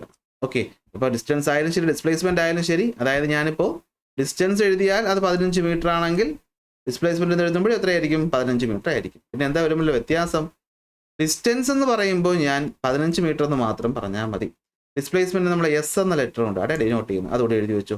ഡിസ്പ്ലേസ്മെന്റ് എന്ന് പറയുന്നത് നമ്മൾ ഫിസിക്സിൽ ഡി എന്ന ലെറ്റർ കൊണ്ടല്ല, എസ് എന്ന ലെറ്റർ കൊണ്ടാണ് ഡിനോട്ട് ചെയ്യുന്നത്. അപ്പോൾ ഡിസ്പ്ലേസ്മെന്റ് എന്ന് വെച്ചാൽ എന്തായിരിക്കും? 15 മീറ്റർ. ഞാൻ എന്തുകൂടെ എഴുതണം? ഒന്നുകിൽ ഫ്രണ്ടിലായിട്ട് ഒരു സൈൻ കൊടുക്കണം, പോസിറ്റീവോ അല്ലെങ്കിൽ നെഗറ്റീവോ. അപ്പോൾ പോസിറ്റീവ് ആണെങ്കിൽ വലത്തോട്ടെന്നും നെഗറ്റീവ് ആണെങ്കിൽ ഇടത്തോട്ടെന്ന് എനിക്ക് മനസ്സിലാവും. അല്ലെങ്കിൽ ഞാൻ എന്ത് ചെയ്യണം? ഇവിടെ നോർത്ത് ആണോ, ഈസ്റ്റ് ആണോ, വെസ്റ്റ് ആണോ എന്നുള്ള ദിശയും കൂടി എഴുതണം. അപ്പം എനിക്ക് മനസ്സിലാവും ഇത് ഡിസ്പ്ലേസ്മെന്റ്, ഇത് ഡിസ്റ്റൻസ്. ഓക്കെ ആണല്ലോ? അപ്പോൾ ഇതാണ് സംഭവം എന്ന് പറയുന്നത്. ഓക്കെ, അപ്പോൾ നമ്മൾ നേരത്തെ കേസിൽ കുട്ടി സഞ്ചരിച്ച മൊത്തം ഡിസ്പ്ലേസ്മെന്റ് എത്രയാണ്? 160 മീറ്റർ. ഡിസ്റ്റൻസ് എത്രയാണ്? 160 മീറ്റർ. പക്ഷേ ആ കുട്ടി സഞ്ചരിച്ച ഡിസ്പ്ലേസ്മെന്റ് എത്രയായിരിക്കും? അപ്പോൾ നമ്മൾ നോക്കുമ്പോൾ എത്രയാകേണ്ടത്? 40 എന്നാകേണ്ടത്. അപ്പം 40 മീറ്റർ എന്ന് മാത്രം എഴുതിയാൽ മതിയോ? പോരാ, ഇവിടെ ഒരു പ്ലസ് കൊടുക്കണം. കാരണം ഡിസ്പ്ലേസ്മെന്റ് എത്രയാണ്? ഇവിടെ നിന്നും പ്ലസ് ഡയറക്ഷനിൽ 40, ഇവിടെ നിന്നും പ്ലസ് ഡയറക്ഷനിൽ 40. അപ്പോൾ നമ്മൾ എന്ത് കൊടുക്കണം? പ്ലസ് ഒന്നും കൂടെ കൊടുക്കണം. അപ്പോൾ നമുക്ക് ഡിസ്റ്റൻസും കിട്ടി, ഡിസ്പ്ലേസ്മെന്റ് കിട്ടി. അപ്പോൾ എന്താണ് ഡിസ്റ്റൻസ് എന്നും ഡിസ്പ്ലേസ്മെന്റ് എന്ന് മനസ്സിലായോ? ഇനി അതൊന്നുകൂടി മനസ്സിലാക്കാൻ ഈ ഒരു ചോദ്യം ചെയ്യാം. ഇവിടെ നമ്മൾ എന്ത് ചെയ്തു എന്ന് വെച്ച് കഴിഞ്ഞാൽ, ഒരു ഒബ്ജക്റ്റ് ഉണ്ട്. ഈ ഒബ്ജക്റ്റിനെ O എന്ന് പറയുന്ന പൊസിഷനിൽ നിൽക്കുകയാണ്. ഇതാണ് ഒറിജിൻ, ഫിക്സഡ് പോയിന്റ്. ഇവിടെ നിന്ന് മുകളിലേക്ക് എറിഞ്ഞു, അത് എവിടെ എത്തി? ബിയിലെത്തി. തിരിച്ച് വീണ്ടും ട്രാവൽ ചെയ്ത് എവിടെ എത്തി? Oയിലെത്തി. അപ്പോൾ ഇതിനിടയ്ക്ക് നമ്മൾ രണ്ട് പോയിന്റുകൾ എടുത്തിട്ടുണ്ട്, എ എന്ന പോയിന്റും സി എന്ന പോയിന്റും. എ എന്ന പോയിന്റ് അങ്ങോട്ട് പോയപ്പോൾ ഉള്ളതും സി എന്ന പോയിന്റ് ഇങ്ങോട്ട് പോയപ്പോൾ ഉള്ളതും. അങ്ങനെയാണെങ്കിൽ ഈ ടേബിൾ നമുക്ക് കംപ്ലീറ്റ് ചെയ്യാം. ഓക്കെ, പൊസിഷൻ എന്ന് പറയുന്നത് Oയിൽ നിൽക്കുകയാണ്. Total distance travelled by the object from O till that position. Oയിൽ നിന്ന് Oയിലെത്താൻ എത്ര ദൂരം എടുത്തു? 0. അപ്പോൾ ഡിസ്പ്ലേസ്മെന്റ് എത്ര തന്നെയാണ്? 0. ഒബ്ജക്റ്റ് എവിടെ എത്തി? എയിലെത്തി. എയിലെത്തി. എത്ര ദൂരം സഞ്ചരിച്ചു? ഇവിടുന്ന് എത്ര ദൂരം എത്രയാണ്? 40. 40. ഡിസ്പ്ലേസ്മെന്റ് എത്രയാണ്? ഡിസ്പ്ലേസ്മെന്റ് എത്ര തന്നെയാണ്? ഇവിടുന്ന് ഇവിടെ വരെയാണ് എത്തിയത്. അപ്പോൾ എത്രയാണ്? 40. പക്ഷെ എന്തുകൂടെ എഴുതണം? ദിശയും കൂടെ എഴുതണം. എന്തുകൂടെ എഴുതണം? ദിശയും കൂടെ എഴുതണം. അങ്ങനെയാണെങ്കിൽ ഒബ്ജക്റ്റ് എവിടെ എത്തി? ബിയിലെത്തി. എത്ര ദൂരം സഞ്ചരിച്ചു? ദൂരം സഞ്ചരിച്ചത് നിങ്ങൾ പറയും 140 സെന്റിമീറ്റർ. അങ്ങനെയാണെങ്കിൽ ഡിസ്പ്ലേസ്മെന്റ് എത്രയാണ്? അതും എത്ര തന്നെയാണ്? 140 സെന്റിമീറ്റർ തന്നെയാണ്. കാരണം സ്ട്രൈറ്റ് ലൈനിലല്ലേ പോയ, ഡിസ്റ്റൻസും ഡിസ്പ്ലേസ്മെന്റ് കൂടെ തുല്യം. സിയിലെത്തി എന്ന് വെച്ചാൽ അർത്ഥം എന്താണ്? ഒബ്ജക്റ്റ് ഇവിടെ നിന്ന് സഞ്ചരിച്ചു, ബിയിലെത്തി, അവിടെ നിന്ന് തിരിച്ച് സിയിലെത്തി. ഓക്കെ, അങ്ങനെയാണെങ്കിൽ ഫസ്റ്റ് ചോദ്യം, സിയിലാണ് ഇപ്പോൾ ഒബ്ജക്റ്റ് നിൽക്കുന്നത്. എത്രയാണ് ഡിസ്റ്റൻസ് ട്രാവൽ? നിങ്ങൾ എങ്ങനെ കണ്ടുപിടിക്കും? ഡിസ്റ്റൻസ് ട്രാവൽ എന്ന് വെച്ചാൽ തുടക്കം മുതൽ ഇവിടെ വരെ എത്താൻ എത്ര ദൂരം സഞ്ചരിച്ചു? ആദ്യം ഇവിടുന്ന് ബിയിലെത്തി, എത്ര ദൂരമായി? 140 പ്ലസ് അവിടുന്ന് എവിടെ എത്തി? സിയിലെത്തി, എത്ര ദൂരം സഞ്ചരിച്ചു? അതെങ്ങനെ കണ്ടുപിടിക്കും? നമുക്ക് അറിഞ്ഞൂടല്ലോ. നമുക്ക് ഇപ്പം നിൽക്കുന്നത് 80 എന്ന് പറയുന്ന പോയിന്റിലാണ്. ഇവിടുന്നാണ് വന്നത്, 140 നിന്ന് 80 എത്തിയത്. അപ്പൊ മൊത്തം ദൂരം എത്രയായിരിക്കും? 140 മൈനസ് 80 എത്രയായിരിക്കും? 140 നിന്ന് 80 എന്ന് പറയുമ്പോൾ എത്രയായിരിക്കും? 60 ആയിരിക്കും അല്ലേ? എത്രയായിരിക്കും? 60 ആയിരിക്കും. ആണോ അല്ലേ? ആലോചിച്ച് നോക്കി. 80 140 അല്ലെ? എങ്ങനെ കുറയ്ക്കും? 80 നിന്ന് 90 100 110 120 130 140 60 അല്ലെ? ഇപ്പൊ എത്രയാണ്? 60. അപ്പൊ മൊത്തം സഞ്ചരിച്ച ദൂരം എന്ന് വെച്ചാൽ എത്രയായിരിക്കും? അങ്ങോട്ട് പോയ 140 പ്ലസ് ഇങ്ങോട്ട് വന്ന 60. അപ്പൊ എത്രയായിരിക്കും മൊത്തം ദൂരം എന്ന് പറയുന്നത്? 6 4 10 200 അല്ലെ? എത്രയാണ്? 200 ആണോ അല്ലേ? എത്രയാണ്? 200 ആയിരിക്കും. ഓക്കെ എത്രയായിരിക്കും? 200 ആയിരിക്കും. ഓക്കെ ആണല്ലോ. ശരി, അങ്ങനെയാണെങ്കിൽ ഡിസ്പ്ലേസ്മെന്റ് എത്രയായിരിക്കും? അപ്പൊ നമ്മൾ എങ്ങനെ കൂട്ടും? ആദ്യം വരുന്ന പൊസിഷൻ, ഇപ്പൊ ഇരിക്കുന്ന പൊസിഷൻ, അവർ തമ്മിലുള്ള ദൂരം എടുത്താൽ മതി, ഡിസ്പ്ലേസ്മെന്റ് കിട്ടും. എത്രയായിരിക്കും ഡിസ്പ്ലേസ്മെന്റ്? 80 സെന്റിമീറ്റർ. 80 സെന്റിമീറ്റർ. ഏത് ഡയറക്ഷൻ? ഡൗൺവേർഡ് ഡയറക്ഷൻ, താഴോട്ട് വന്നിട്ടുണ്ട് അല്ലെ? ഇവിടുന്ന് 80 സെന്റിമീറ്റർ ദൂരെയാണ് ഇരിക്കുന്നത്. അടുത്ത ലാസ്റ്റ് ഓയിലെത്തി. എവിടെ എത്തി? ഓയിലെത്തി. ഓയിലെത്തി. അപ്പോൾ ഒബ്ജക്റ്റ് തുടങ്ങിയത് ഓയില്, നിൽക്കുന്നത് ഓയില്. ഡിസ്റ്റൻസ് ട്രാവൽ എത്ര? അങ്ങോട്ട് 140 പോയി, ഇങ്ങോട്ട് 140 വന്നു. അപ്പൊ എത്രയായിരിക്കും? 140 പ്ലസ് 140 അപ്പൊ എത്രയായിരിക്കും? 280 സെന്റിമീറ്റർ. ഡിസ്പ്ലേസ്മെന്റ് എത്രയായിരിക്കും? ആദ്യം ഇരുന്നത് ഇവിടെ, ഇപ്പൊ ഇരിക്കുന്നത് ഇവിടെ. ഇത്രയും ഡിസ്പ്ലേസ്മെന്റ് ഉണ്ടോ? ഇല്ല. ഡിസ്പ്ലേസ്മെന്റ് എത്രയായിരിക്കും? 0 സെന്റിമീറ്റർ. അപ്പൊ നിങ്ങൾക്ക് ഒരു ഐഡിയ കിട്ടി കാണുമല്ലോ. അപ്പോൾ എന്താണ് ഡിസ്പ്ലേസ്മെന്റ് എന്ന് വെച്ചാൽ ആദ്യവും അവസാനവും ഇരുന്ന പൊസിഷൻ തമ്മിലുള്ള വ്യത്യാസം. എന്താണ് ഡിസ്റ്റൻസ്? ആ ഒബ്ജക്റ്റ് സഞ്ചരിച്ച പാത്തിന്റെ ദൂരം. ഈ ചോദ്യം നോക്കിയേ.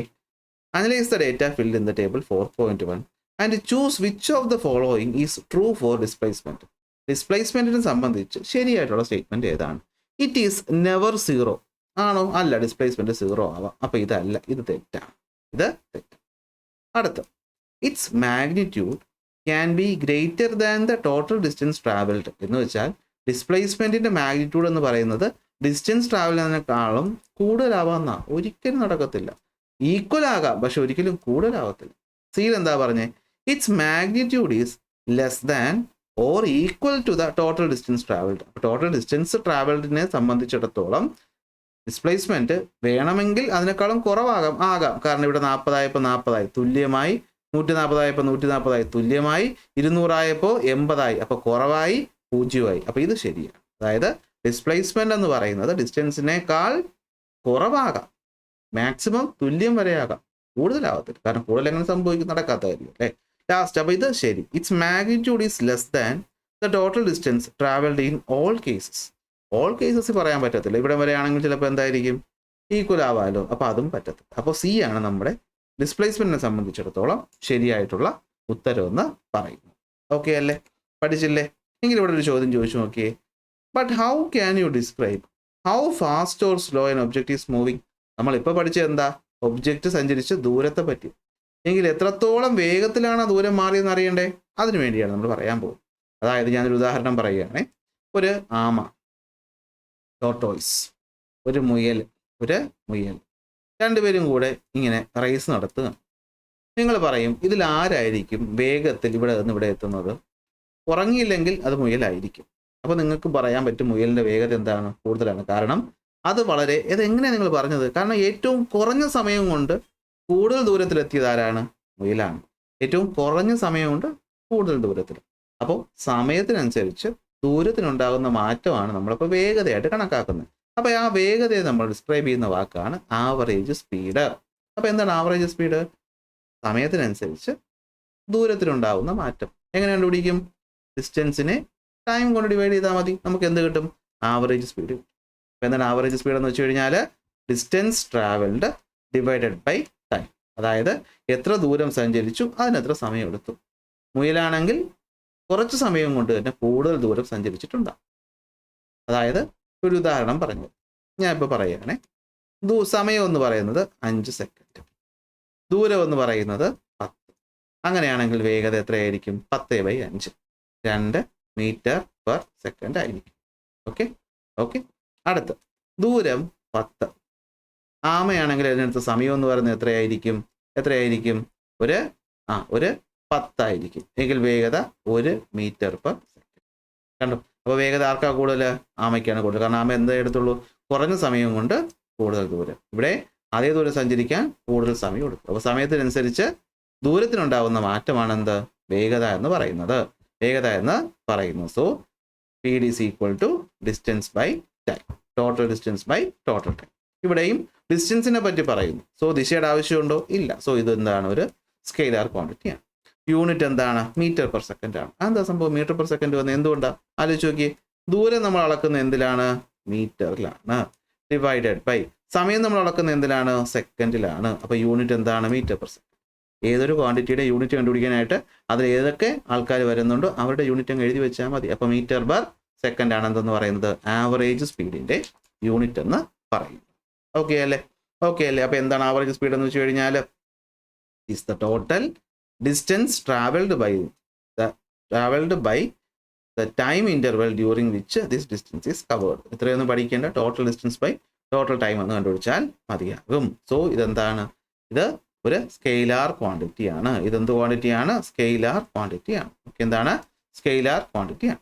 ഇനി ഒരു കാര്യം, ഈ വേഗത വെച്ചുകൊണ്ട് നമുക്ക് മോഷൻ രണ്ടായിട്ട് തിരിക്കാം. യൂണിഫോം മോഷൻ എന്നും നോൺ യൂണിഫോം മോഷൻ. നിങ്ങളൊന്ന് ആലോചിച്ചു നോക്കി. നമ്മുടെ ക്ലോക്ക് മൂവ് ചെയ്യുന്നത് നിങ്ങൾക്ക് നോക്കിയാൽ അറിയാം. ഈക്വൽ സമയം കൊണ്ട് ആ ക്ലോക്കിൻ്റെ സൂചി എപ്പോഴും ഈക്വൽ ദൂരമായിരിക്കും മൂവ് ചെയ്യും. ആണോ? അല്ലേ? നേരെ മറിച്ച് ഒരു ചുവരിലൂടെ ഒരു ഉറുമ്പ് നടന്നു പോകുന്നു എന്ന് വിചാരിക്കും, അല്ലെങ്കിൽ റോഡിലൂടെ ഒരു കാറ് പോകുന്നു എന്ന് വിചാരിക്കാം. അത് ഈക്വൽ സമയത്തിൽ ഈക്വൽ ദൂരമാണെന്ന് പോകണമെന്നൊക്കെ പറയാൻ പറ്റുമോ? ഇല്ല. അപ്പോൾ ചില ഒബ്ജക്റ്റുകൾ ചലിക്കുന്നതിനൊരു രീതിയുണ്ട്. എന്താണെന്ന് വെച്ച് കഴിഞ്ഞാൽ അത് ഈക്വൽ സമയം കൊണ്ട് ഈക്വൽ ദൂരമായിരിക്കും സഞ്ചരിക്കുന്നത്.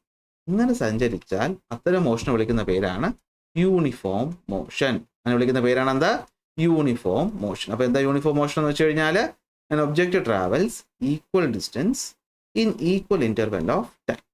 അതായത് അവിടെ വേഗത എന്ന് പറയുന്നത് കോൺസ്റ്റന്റ് ആയിരിക്കും. എന്ന് വെച്ചാൽ നിങ്ങളിപ്പോൾ കാറിലോ ബൈക്കിലോ കയറിയിട്ട് പറ്റുമെങ്കിൽ നിങ്ങൾ നല്ല ക്ലീൻ ആയിട്ടുള്ള ആളൊഴിഞ്ഞ റോഡിലൂടെ പോകുമ്പോൾ നിങ്ങളുടെ സ്പീഡോമീറ്റർ കാണിക്കുന്നത് എന്താണ്? നിങ്ങളുടെ ഇൻസ്റ്റന്റേനിയസ് സ്പീഡാണ്. എന്ന് വെച്ചാൽ ആ പർട്ടിക്കുലർ സമയം നിങ്ങളുടെ സ്പീഡ് എത്ര. അത് നിങ്ങൾക്ക് നല്ല സ്കിൽ ഡ്രൈവർ ആണെങ്കിൽ അതൊരു 60 തന്നെ നിങ്ങൾ മെയിൻറ്റെയിൻ ചെയ്ത് ഇങ്ങനെ പോയിക്കൊണ്ടിരിക്കുകയാണ് എങ്കിൽ നിങ്ങൾ പോകുന്നത് എന്തിലായിരിക്കും? യൂണിഫോം മോഷനിലായിരിക്കും. കാരണം നിങ്ങളവിടെ 20 മീറ്റർ പെർ സെക്കൻഡ് നമ്മൾ സ്പീഡോമീറ്ററിൽ എഴുതിയേക്ക് നിങ്ങൾ കണ്ടിട്ടുണ്ടോ? ഒരു ഉദാഹരണം 20 കിലോമീറ്റർ പെർ അവർ അല്ലേ? ഇനി ശ്രദ്ധിക്കണേ. ഓരോ മീറ്ററിലും ആ 10, 20, 30, 40 താഴെയായിട്ട് എന്ത് എഴുതിയിട്ടുണ്ടാവും? കിലോമീറ്റർ പെർ അവർ എന്ന് എഴുതിയിട്ടുണ്ടാവും. എന്ന് വെച്ചാൽ അർത്ഥം എന്താ? 20 കിലോമീറ്റർ പെർ അവർ എന്ന് വെച്ചാൽ 1 മണിക്കൂർ സമയം കൊടുത്താൽ ആ ഒബ്ജക്റ്റ് എത്ര ദൂരം സഞ്ചരിക്കും? ആ വേഗത്തിൽ 20 കിലോമീറ്റർ സഞ്ചരിക്കും. അപ്പോൾ ഈക്വൽ ദൂരം ഈക്വൽ സമയം. So that is uniform motion. ഇനി നേരെ മറിച്ച് എല്ലായ്പ്പോഴും പറ്റുമോ? ഇല്ല. So equal interval of time തന്നെയാണ് എടുക്കുന്നത്. സഞ്ചരിച്ച ദൂരം എന്ന് പറയുന്നത് അൺഈക്വൽ ആണെങ്കിൽ അതിനെ വിളിക്കുന്ന പേരാണ് എന്ത്? Non uniform motion. എന്താണ്? Non uniform motion. നമ്മൾ സാധാരണ റോഡിലൂടെ വണ്ടി ഓടിക്കുന്ന സ്പീഡ് നമുക്ക് എപ്പോഴും ഒരേ സ്പീഡിലാക്കി വയ്ക്കാൻ പറ്റുമോ? ഇല്ല. ചിലപ്പോൾ അത് കുറയും, ചിലപ്പോൾ അത് കൂടും, ചിലപ്പോൾ അത് കുറയും, ചിലപ്പോൾ അത് കൂടും. സോ സമയത്തിനനുസരിച്ച് ഈക്വൽ ദൂരം സഞ്ചരിച്ചു എന്ന് പറയാൻ പറ്റുമോ? ഇല്ല. ആദ്യത്തെ ഒരു സെക്കൻഡിൽ നമ്മൾ ചിലപ്പോൾ 20 കിലോമീറ്റർ പെർ അവർ സ്പീഡിലായിരിക്കും സഞ്ചരിച്ചത്. അടുത്ത ഒരു സെക്കൻഡിൽ നമ്മൾ ചിലപ്പോൾ അത് 40 ആക്കി കൂട്ടിയിട്ടുണ്ടാവും. ചിലപ്പോൾ വീണ്ടും അത് 10 എത്തിയിട്ടുണ്ടാവും. അപ്പോൾ ഓരോ സെക്കൻഡിലും സഞ്ചരിക്കുന്ന ദൂരത്തിൻ്റെ അളവ് വ്യത്യസ്തമായിരിക്കും. സോ അത്തരം മോഷൻ വിളിക്കുന്ന പേരാണ് non uniform motion. Non uniform motion. അതായത് ഇവിടെ വേഗത ചേഞ്ച് ചെയ്യും. അത് കൂടാം, അത് കുറയാം, അത് മാറിക്കൊണ്ടേ ഇരിക്കും. ഓക്കെ. അപ്പോൾ അതാണ് എന്തെന്ന് പറയുന്നത്? ആവറേജ് സ്പീഡിലെയും ആവറേജ് വെലോസിറ്റിയും നമ്മൾ പഠിക്കുമ്പോൾ കൂടെ പഠിക്കേണ്ട യൂണിഫോം മോഷനും അതുപോലെ നോൺ യൂണിഫോം മോഷൻ. സെറ്റല്ലേ? ഓക്കെ അല്ലേ?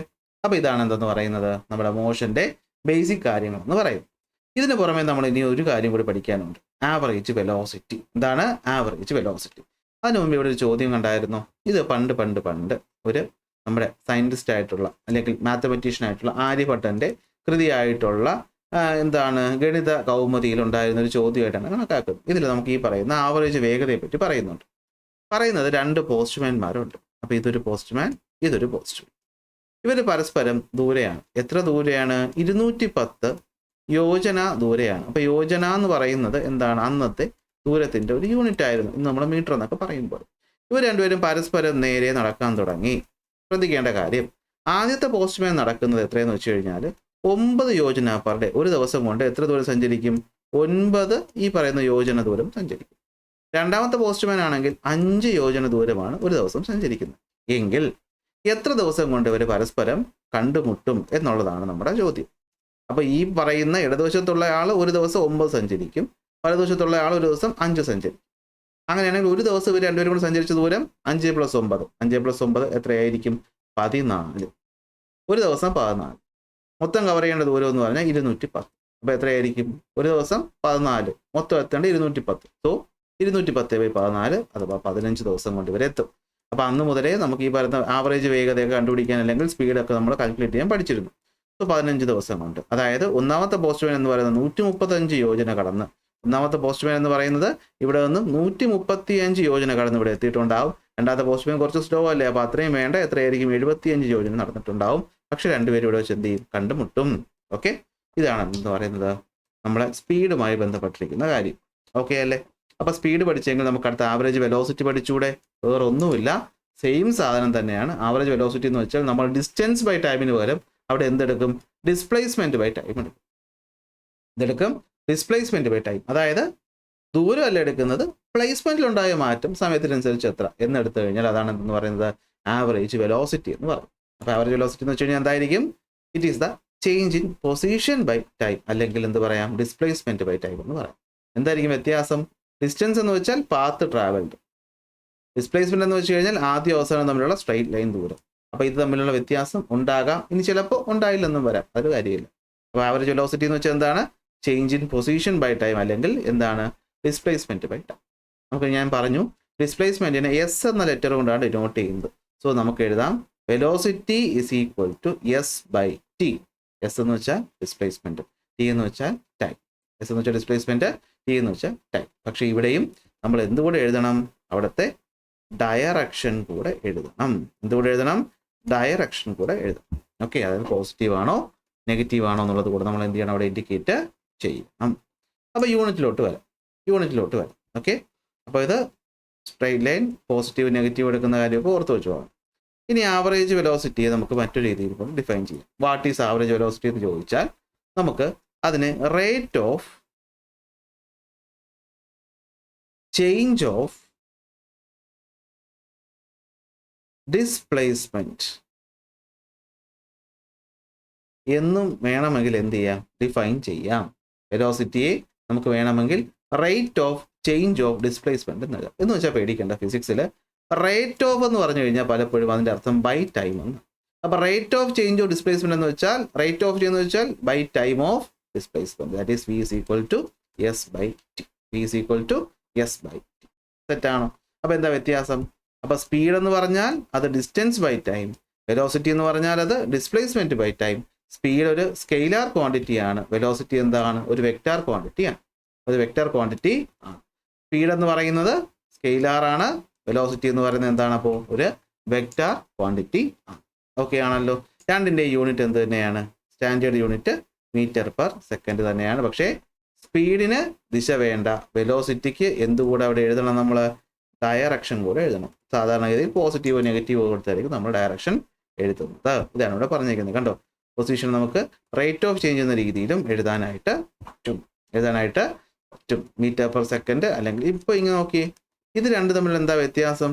ഒരു വ്യത്യാസമില്ല കേട്ടോ, രണ്ടും ഒന്ന് തന്നെയാണ്. അതായത് നമ്മൾ സാധാരണ എഴുതുമ്പോൾ മീറ്റർ പെർ സെക്കൻഡ് എന്ന് എഴുതിയാലും അല്ലാതെ മീറ്റർ സെക്കൻഡ് റൈസ് ടു -1 എന്ന് എഴുതിയാലും രണ്ടും എന്ത് തന്നെയാണ്? ശരി തന്നെയാണ്. രണ്ട് രീതിയിൽ എഴുതിയിരിക്കുന്നതേ ഉള്ളൂ. അതായത് മീറ്റർ ഡിവൈഡഡ് ബൈ സെക്കൻഡ് എന്ന് തന്നെയാണ് ഇതിൻ്റെ അർത്ഥം. മീറ്റർ സെക്കൻഡ് റൈസ് ടു -1 എന്ന് വെച്ച് കഴിഞ്ഞാൽ ഈ എസ് റൈസ് ടു -1 എന്ന് വെച്ച് കഴിഞ്ഞാൽ അർത്ഥം എന്താണ്? ബൈ സെക്കൻഡ് എന്ന് തന്നെയാണ് കേട്ടോ. അത് എഴുതുന്ന രീതിയിലുണ്ടാകുന്ന വ്യത്യാസമാണ്. അതൊന്നും നോക്കിക്കോളൂ. ഓക്കെ, ഇനി ഒരു ചോദ്യത്തിലോട്ട് പോകാമല്ലോ. ഓക്കെ, നമുക്ക് ഒരു കുറച്ച് നേരം കൂടി പഠിച്ചിട്ട് എന്ത് ചെയ്യാം? ഇന്നത്തെ ക്ലാസ് അവസാനിപ്പിക്കാം. ചോദ്യം: സാരംഗ് ടേക്സ് 50 seconds. സാരംഗിന് 50 സെക്കൻഡ് സമയം വേണം. അപ്പോൾ സമയം തന്നിട്ടുണ്ട്. എന്തിനാ 50 സെക്കൻഡ് സമയം? To swim from one end to the other end and back. അങ്ങോട്ട് നീന്തി തിരിച്ച് ഇങ്ങോട്ട് നീന്തി ആദ്യം എത്തിയ പൊസിഷനിൽ എത്താൻ വേണ്ടത് 50 സെക്കൻഡ് സമയം. അങ്ങനെയാണെങ്കിൽ അവിടുത്തെ ആവറേജ് സ്പീഡും ആവറേജ് വെലോസിറ്റിയും കണ്ടുപിടിക്കും. അപ്പോൾ നമുക്ക് കണ്ടുപിടിക്കാം, ഇവിടെ തന്നെ ഉണ്ട്. ആദ്യം കണ്ടുപിടിക്കേണ്ടത് ആവറേജ് സ്പീഡ്. ആവറേജ് സ്പീഡിൻ്റെ ഫോർമുല എന്ന് പറയുന്നത് എന്തായിരിക്കണം? മൊത്തം സഞ്ചരിച്ച ദൂരം ബൈ മൊത്തം സമയം. മൊത്തം സമയം ചോദ്യത്തിൽ തന്നിട്ടുണ്ട്, പക്ഷെ ദൂരത്തിന് പകരം എന്താ ഇവിടെ 25 മീറ്റർ എന്നുള്ളത് തന്നിട്ടുണ്ട്. അപ്പോൾ അങ്ങോട്ട് 25 മീറ്റർ സഞ്ചരിച്ചു, ഇങ്ങോട്ട് 25 മീറ്റർ സഞ്ചരിച്ചു. അപ്പോൾ മൊത്തം ദൂരം 25 + 25 = 50 മീറ്റർ. അപ്പോൾ ആവറേജ് സ്പീഡ് കണ്ടുപിടിക്കാനുള്ള ഫോർമുല എന്താണ്? Total distance by total time, അതായത് 50/50 സെക്കൻഡ്. അപ്പോൾ 1 മീറ്റർ/സെക്കൻഡ് ആണ് ഇവിടുത്തെ വേഗത. അങ്ങനെയാണെങ്കിൽ എന്തായിരിക്കും ആവറേജ് വെലോസിറ്റി? പക്ഷേ ആവറേജ് വെലോസിറ്റി കണ്ടുപിടിക്കാൻ നമുക്ക് വേണ്ടത് എന്താണ്? ഡിസ്പ്ലേസ്മെൻറ്റ് ബൈ ടൈമാണ്. പക്ഷേ കുട്ടി നീന്തിയേക്കുന്നത് എങ്ങനെയാണ്? ഇവിടെ നിന്ന് തുടങ്ങി തിരിച്ച് ഇവിടെ തന്നെ എത്തി. അപ്പോൾ തുടങ്ങുന്ന പൊസിഷനും ഇപ്പോൾ അവസാനം വന്ന് നിൽക്കുന്ന പൊസിഷനും ഒന്നല്ലേ? അങ്ങനെയാണെങ്കിൽ അവിടുത്തെ ഡിസ്പ്ലേസ്മെൻറ്റ് എത്രയായിട്ട് മാറും? അത് 0 മാറും. സോ ഡിസ്പ്ലേസ്മെൻറ്റ് ബൈ ടൈമിന് ഡിസ്പ്ലേസ്മെൻറ്റ് 0 0/50 ഏത് സംഖ്യ എടുത്താലും 0 തന്നെയാണ്. സോ അവിടുത്തെ ആവറേജ് വേഗത 1 മീറ്റർ/സെക്കൻഡും ആവറേജ് വെലോസിറ്റി എന്ന് പറയുന്നത് 0 മീറ്റർ/സെക്കൻഡും ആയിട്ട് മാറും. അപ്പോൾ നമ്മളൊരു ഒബ്ജക്റ്റിൻ്റെ മോഷനെ എങ്ങനെ ഡിഫൈൻ ചെയ്യണമെന്ന് പഠിച്ചു. മോഷൻ പറയാൻ വേണ്ടിയുള്ള പൊസിഷൻ ചേഞ്ച് പഠിച്ചു, വെലോസിറ്റി എന്താണെന്ന് പഠിച്ചു, അതുപോലെ തന്നെ സ്പീഡ് എന്താണെന്നും പഠിച്ചു. ലാസ്റ്റ് വരുന്ന ഒരു ടോപ്പിക്കാണ് ആവറേജ് ആക്സിലറേഷൻ. ഇതും കൂടി പറഞ്ഞ് നമുക്ക് ഇന്നത്തെ ക്ലാസ് നിർത്താം. അപ്പോൾ എന്താണ് സംഭവം? നിങ്ങളെല്ലാവരുടെയും ഈ കാറിലോ ബൈക്കിലോ ഒക്കെ കയറിയിട്ടുണ്ടെങ്കിൽ അതിൽ വണ്ടിയുടെ വേഗത കൂട്ടുന്ന ഒരു ഭാഗമുണ്ട് അല്ലേ? ബൈക്കിലാണെങ്കിൽ നമ്മൾ അതിനെ കൈ പിടിച്ച് കറക്കും, അതിനെ വിളിക്കുന്ന പേര് ആക്സിലറേറ്റർ. കാറിലാണെങ്കിൽ വലതുവശത്തൊരു പെഡലുണ്ട്, അത് ചവിട്ടുമ്പോൾ വണ്ടിയുടെ വേഗത കൂടും, അതിൻ്റെ പേര് ആക്സിലറേറ്റർ. അപ്പോൾ ആക്സിലറേറ്റർ അല്ലെങ്കിൽ ഈ ആക്സിലറേഷൻ എന്ന് പറഞ്ഞാൽ എന്താണ്? വേഗത ചേഞ്ച് ചെയ്യുന്നുണ്ട്. നമ്മളതിനിപ്പോൾ എന്ത് പറയും? വേഗത ചേഞ്ച് ചെയ്യുന്നുണ്ട് സമയത്തിനനുസരിച്ച്. നമുക്ക് എന്ത് പറയാം? വേഗത സമയത്തിനനുസരിച്ച് ചേഞ്ച് ചെയ്താൽ നമുക്ക് എന്ത് വിളിക്കാം? റേറ്റ് ഓഫ് എന്ന് വിളിക്കാം. ചേഞ്ച് ചെയ്യുകയാണ്, അപ്പോൾ എന്ത് വിളിക്കാം? Rate of change of. എന്താ ചേഞ്ച് ചെയ്യുന്നത്? വെലോസിറ്റി അല്ലേ ചേഞ്ച് ചെയ്യുന്നത്. So rate of change of velocity, ഇതിനെയാണ് നമ്മൾ എന്ത് വിളിക്കുന്നത്? ആക്സിലറേഷൻ എന്ന് വിളിക്കുന്നത്. സിമ്പിളായിട്ട് പറഞ്ഞാൽ അപ്പോൾ എന്താണ്? Velocity by time. എങ്ങനെ പറയാം? Change in velocity by time. So change in velocity by time ആണ് എന്ത്? ആക്സിലറേഷൻ. ആവറേജ് എന്ന് പറഞ്ഞ വാക്ക് അതിനോട് വരുന്നു എന്നേ ഉള്ളൂ, കാരണം മൊത്തത്തിലല്ലേ എടുക്കുന്നത്. അപ്പോൾ എങ്ങനെ കണ്ടുപിടിക്കും? വെലോസിറ്റിയിലെ ചേഞ്ച് എങ്ങനെ കണ്ടുപിടിക്കും? അവസാനം ഉണ്ടായിരുന്ന വെലോസിറ്റി ബൈ ആദ്യം ഉണ്ടായിരുന്ന velocity, final velocity minus initial velocity by time. അല്ലെങ്കിൽ നമുക്ക് എങ്ങനെ എടുക്കാം? A = final velocity V minus initial velocity U by എന്താണ്? T. അപ്പോൾ എന്താണ് ഈ വിയും യുവും? പണ്ട് പഠിച്ചിട്ടുള്ളതാണ്. ഓക്കെ, ഒരു ഒബ്ജക്റ്റിൻ്റെ വെലോസിറ്റി എന്ന് പറഞ്ഞു കഴിഞ്ഞാൽ എന്താണ്? അതിന് ഡിസ്പ്ലേസ്മെൻറ്റിനുണ്ടാകുന്ന ചേഞ്ച്. ഈ വെലോസിറ്റിയെ നമുക്ക് രണ്ടായിട്ട് തിരിക്കാം. ഒന്ന്, നമ്മൾ എപ്പോഴാണോ സമയം നോക്കി തുടങ്ങിയത് ആ സമയത്തുണ്ടായിരുന്ന വെലോസിറ്റി, അതിന് വിളിക്കുന്ന പേരാണ് ഇനീഷ്യൽ വെലോസിറ്റി. ഇതിനെ U എന്ന ലെറ്റർ കൊണ്ടാണ് നമ്മളെപ്പോഴും ഫിസിക്സിൽ ഡിനോട്ട് ചെയ്യുന്നത്. ഇനി നമ്മൾ അവസാനം ആ ഒബ്ജക്റ്റിനെ പറ്റി പഠിച്ചപ്പോൾ ഉണ്ടായിരുന്ന വെലോസിറ്റി, ഫൈനൽ ടൈമിൽ ഉണ്ടായിരുന്ന വെലോസിറ്റി, അതിനെ വിളിക്കുന്ന പേരായിരിക്കും എന്താ? Final velocity. ഇതിനെ ഡിനോട്ട് ചെയ്യുന്ന ലെറ്ററാണ് എന്ത്? V. ഇതാണ് V. അപ്പോൾ ചേഞ്ച് ഇൻ വെലോസിറ്റി എന്ന് പറഞ്ഞു കഴിഞ്ഞാൽ എന്തായിരിക്കും? ഫൈനൽ മൈനസ് ഇനീഷ്യൽ, അതായത് V മൈനസ് U ആണ് എന്ത്? Change in velocity. അപ്പോൾ ടൈമിലുണ്ടായ ചേഞ്ച് കാരണമാണ് നമ്മളോട് എന്ത് കൊടുത്തത്? By T final minus T initial. ഇതാണ് എന്തെന്ന് പറയുന്നത്? ചേഞ്ച്. ആ ചേഞ്ചിനെ വിളിക്കുന്ന പേരാണ് ആക്സിലറേഷൻ. അപ്പോൾ എന്താണ് ആക്സിലറേഷൻ എന്ന് വെച്ച് കഴിഞ്ഞാൽ എന്താണ്? Is the change in velocity divided by the time. That is change in velocity by time or final minus initial by time or V minus U by T2 minus T1. അപ്പോൾ എന്തായിരിക്കും അതിൻ്റെ unit എന്ന് പറഞ്ഞു കഴിഞ്ഞാൽ? അപ്പോൾ unit എങ്ങനെയാണ് നമ്മൾ കണ്ടുപിടിക്കുന്നത്? ഞാൻ പറഞ്ഞു യൂണിറ്റ് കണ്ടുപിടിക്കുന്നത് എങ്ങനെയാണ്? മുകളിലുള്ളവൻ്റെ യൂണിറ്റ്, വെലോസിറ്റിയുടെ യൂണിറ്റ് എന്താ? അത് metre by second divided by താഴെയുള്ളവൻ്റെ യൂണിറ്റ് എന്താ? സെക്കൻഡ്. അപ്പോൾ മീറ്റർ ബൈ സെക്കൻഡ് ഇതെങ്ങനെ ചെയ്യും? മീറ്റർ ഒന്നുകൂടി വൃത്തിയായിട്ട് എഴുതാം അല്ലേ? Metre by second total by second. അപ്പോൾ എങ്ങനെ ചെയ്യും? റെസിപ്രോക്കൽ കൊണ്ട് മൾട്ടിപ്ലൈ ചെയ്യണം. അതായത് ഇതിൻ്റെ റെസിപ്രോക്കൽ എന്ന് വെച്ച് കഴിഞ്ഞാൽ എന്താണ്? എസിൻ്റെ റെസിപ്രോക്കൽ 1/s. ഈ 1/s കൊണ്ട് നമ്മളിവിടെ മൾട്ടിപ്ലൈ ചെയ്യും. അപ്പോൾ m × 1 m, s × s s square. അപ്പോൾ unit metre per second square.